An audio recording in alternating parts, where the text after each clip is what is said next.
Hello and welcome to Tech Latest by Nikkei Asia, where we bring you the freshest updates from the technology sector in Asia.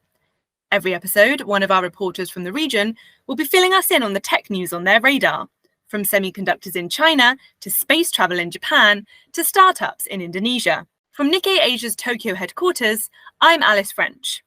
In this episode, I'm chatting to Annie Cheng Ting-Fang, our tech correspondent based in Taipei, about Huawei's lofty smartphone ambitions for 2024 and how it hopes to achieve them.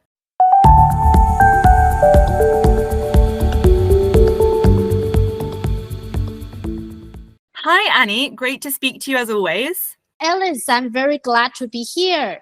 Now, last month, we did a couple of episodes about Huawei's latest Mate 60 Pro smartphone, the release of which generated a lot of hype in China right around the time of Apple's iPhone 15 release. Now, you are writing about Huawei again this week. What's the latest on their smartphone endeavors? Yes, with that 5G-capable Mate 60 Pro secret release that caught global attention, we heard Huawei really hope to restore its lost market share for phones, at least in China, and show the world they can get around some U.S. export controls. Well, we heard Huawei has set an ambitious goal to ship 60 to 70 million units of smartphones for 2024. Doubling what they are doing this year and last year. Now it's about 30 to 35 million a year. We are not very sure how many percentage of these will be 5G capable, but we heard that its domestic chip maker SMIC or SMIC capacity is about 36 million units of 5G chipset a year if everything is okay. Wow, those are some pretty ambitious plans.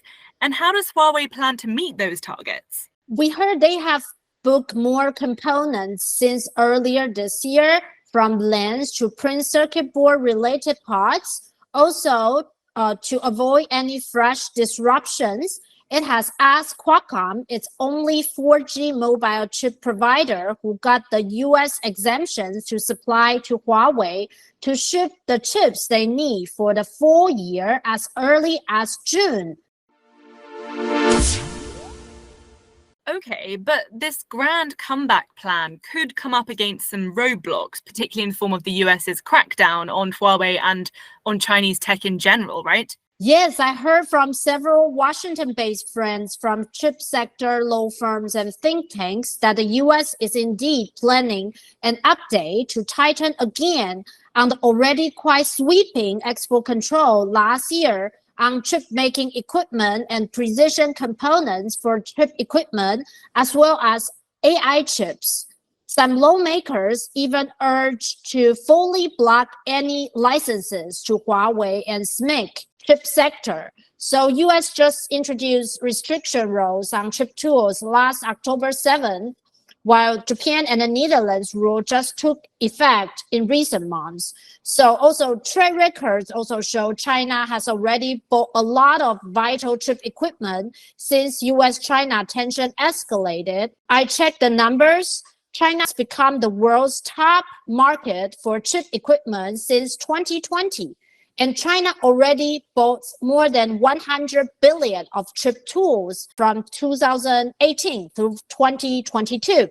So in that case, they can still buy some time to alleviate the impact of US export controls and develop their own chip equipment and the chip production sector. Nonetheless, there are definitely a lot of challenges ahead for Huawei. And our Nikkei Asia colleagues in Europe actually reported on Wednesday that it might not only be the US that the company has to contend with. EU countries are also starting to get tougher on China's tech industry. Can you tell us a bit about that? The EU is looking into tighten export and investment controls on sensitive technologies as concerns over the bloc's reliance on China grows. We saw some European nations from France, Sweden, Denmark, and the UK started to block Huawei and ZTE's participation in their critical 5G rollout and infrastructure. And so some measures the EU began to probe Chinese EV subsidies. However, it is not that easy for the whole EU to get all the member states on the same page. So it's not that simple for these de-risk efforts to have a meaningful impact very soon. So Huawei's attempt to claw back its share of the smartphone market is definitely something that we'll be keeping an eye on in the weeks to come. Thanks so much, Annie, for giving us a rundown on that. Now, just before we go, are there any other tech stories that you'd like to recommend to listeners this week? It's not necessarily tech story, but something that is important and related to tech. I would like to recommend several stories related to Japan's investment opportunities, particularly our big story this week to look at how a weakening Japanese yen could affect business and economy. Despite weak currency being bad to local consumers' buying power for foreign goods, many economists actually found it is benefiting almost all other business sectors, from cars, tech, semiconductor to bank and energy. For most Japanese companies doing business globally, a soft yen is a plus, as it increased the value of overseas earnings when they exchange back to yen. The better sales performance, in turn, helps lift the stock market and improve investors' confidence.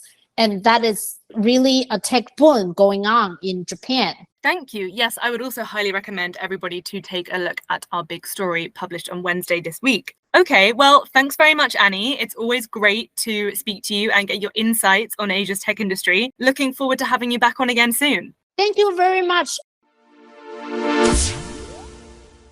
That's all for this episode.